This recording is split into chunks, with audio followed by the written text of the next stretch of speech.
Ya Juan, que también fue uno de los iniciadores de esta entidad, ha dado unas pinceladas un poco someras.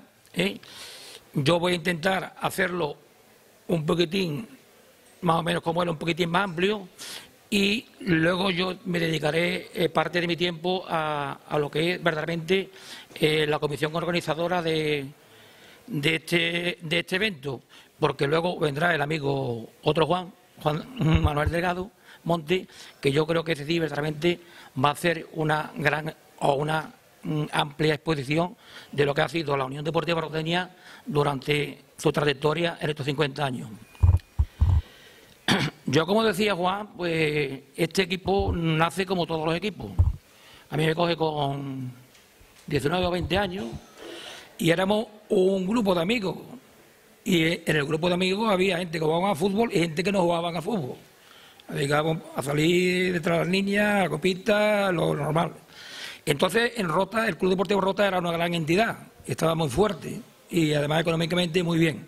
Y se permitía el lujo de traer futbolistas de Jerez, de Cádiz, en fin, de todos los pueblos cerca, porque disponía de dinero y tenía aspiraciones.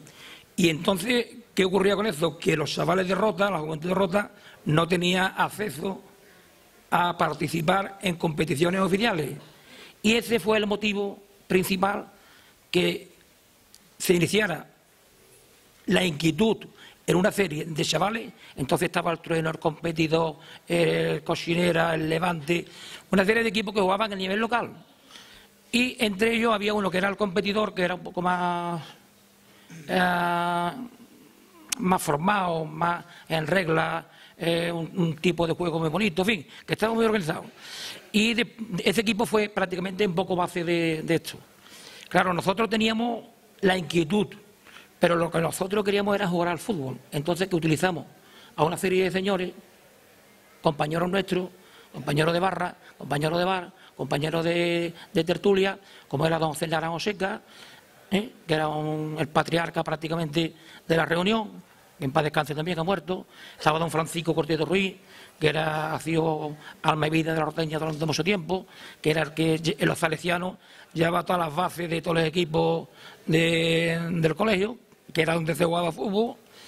Estaba Juan Bernal Fuente, el Potrito, que llevaba también un equipo que era el Trueno y todo lo demás. Y estaba también don José Torre Gallego, que en aquella fecha me parece que estaba de delegado de la juventud, estaba en el ayuntamiento. Entonces, esos fueron los 4 o 5 señores que nosotros, los chavales, cogimos para decirle: oye, nosotros queremos jugar al fútbol, pero ustedes tienen que dar la cara y tienen que constituirse en una entidad federada y tienen que echar una mano. Y efectivamente, así fue. Nos reunimos en la rotonda de la Costilla y se organizó en el 76 esto. Claro, ¿qué es lo que pasa? Que al ser un solo equipo, que eso es importante, lo que había en Rota, nosotros prácticamente nacimos y además que consta en acta, como equipo filial del Club Deportivo Rota. Entonces solamente estaba un campo y allí había unos líos de órdago. El Rota con su equipo, nosotros con el nuestro. Entonces nosotros estamos mediatizados por el Club Deportivo Rota. Nos imponía el día de entrenamiento, las horas, cuando se viera no se podía, en fin, todos eran problemas y todos eran pegas. Y el ayuntamiento pues le daba la razón un poco al Club Deportivo Rota, porque era el que tenía las relaciones en cuanto a sección del campo y eso. Nosotros no teníamos cantina, nosotros no teníamos nada de nada. Entonces, claro, ¿qué ocurrió? Que llegó el momento, yo estaba de futbolista, llegó el momento, fue en el año 69-70, ya yo dejé de jugar al fútbol, porque ya era viejo, me consideraba el entrenador viejo, y entonces, en el momento ese que yo dejé de ser entrenador, vuelvo otra vez, me quedo, sigo, inicio en la entidad. Claro, yo lo que había vivido en la entidad de futbolista no me gustaba. Y entonces yo dije, bueno, aquí o rompemos la baraja o esto va todo al garete. Entonces yo me reúno con Antonio Pazo Puyana, gran presidente y gran persona del Club Deportivo Rota, que en paz descanse también, y le digo que nosotros no podíamos seguir así. Nosotros, si ellos querían futbolistas, querían cantinas, que tenían todo lo que diera, a nosotros económicamente tenían que pagarnos, porque nosotros no vamos a hacer un equipo filial y vamos a hacer todos los gastos y todos los beneficios para ellos. Entonces ya nosotros que le exigimos una ruptura con el Club Deportivo Rota, y entonces se podría llevar futbolistas para que nosotros tengamos acceso a la cantina, a la publicidad, a la megafonía, a la utilización del campo en las mismas condiciones que ellos. En fin, hubo un forcejeo entre Rota, Unión Deportiva Roteña y el Ayuntamiento por medio, y gracias a Dios lo conseguimos. Conseguimos crear una entidad totalmente autónoma, que era dueña de sus actos, en lo económico, en lo deportivo y en lo social. Y gracias a Dios hemos tenido suerte, porque hemos tenido una serie de presidentes que se han dedicado de lleno al trabajo por y para la Roteña, nos ha apoyado mucho la afición, y yo creo que estos 50 años han sido duros, han sido difíciles, pero yo creo que la Roteña hoy, a nivel de entidad deportiva, tiene contraído unos méritos en la provincia de Cádiz que difícilmente otros equipos van a poder obtener. Entonces, por aquí han pasado mucha gente, muchísima gente, cientos de gente, y a mí me gustaría enumerar a todos, pero vamos, que no es mi condición en el día de hoy hacer eso. Más adelante, entre los actos que tenemos programados, se va a editar un libro que ya está prácticamente casi el boceto, vamos, el boceto no, muy adelantado. Y yo incluso aprovecho aquí para que todos aquellos futbolistas antiguos, directivos y socios de la Roteña, que nos aporten fotografías, datos, anécdotas, recortes de periódicos, todo lo que sea útil, ideas, sugerencias, todo lo que sea bueno para engrandecer y llevar a buen puerto el nombre de la Roteña, nosotros lo vamos a aceptar. Esa es esta introducción.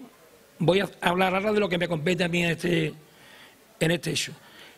Nosotros éramos conscientes de que la Roteña se fundó en el 66. Como ha dicho el presentador, aquí quedan pocos de... Hay algunos, pero muy pocos. Y los que verdaderamente sentimos un poquito esto, pues entendíamos de que 50 años no se cumplen todos los años. Entonces, yo creo que a esta efeméride la entidad tenía que darle el realce y la categoría que requiere esta entidad. Entonces nosotros llevamos ya un año, una serie de socios y aficionados con esta inquietud, y le trasladamos al presidente, a Poley en este caso: oye, mira, que tenemos el año que viene esta efeméride y aquí hay que hacerle llegar al pueblo de Rota cuál ha sido la trayectoria, cómo se inició, cuál ha sido la trayectoria de la Roteña durante estos años.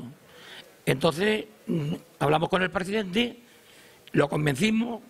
El presidente se hizo cargo del tema y se convocó una asamblea general, porque queríamos hacer las cosas bien. No una asamblea esta que se hace ya tú y para adelante. No. Primero queríamos responsabilizar a la entidad de la importancia que tiene este evento. Y yo creo que ya la Junta Directiva actual se está concienciando, todavía no, quizás, pero se está concienciando ya de la importancia que tiene esto, que era lo que la comisión organizadora quería. Entonces se hizo una asamblea. Se nombró un presidente, un secretario y dos vocales. Entonces salió elegido Pepe Carmona, Andrés Bernal, Miguelito Beltrán y yo. Se levantó acta de la sección y queda constancia en el libro de actas de ese acto. Y a partir de ahí nos pusimos a trabajar. Como ya he dicho antes, ¿qué es lo que pretende la comisión organizadora del centenario? Hacer llegar a la opinión pública del pueblo de Rota y a los aficionados cuál ha sido la trayectoria de la entidad desde la fecha hasta esta. Entonces tenemos organizado una serie de actos. El primer acto que íbamos a hacer, o que hicimos, es hacer un logotipo que sea el que verdaderamente pregone a través de los medios de comunicación, la prensa, la radio y esto, la festividad, que prácticamente que tenemos aquí delante, que nos preside la mesa. Y luego hacer un cartel anunciador que será el que pregone, como la feria, la Semana Santa y todo eso, que sea el que traslade a la opinión pública este evento.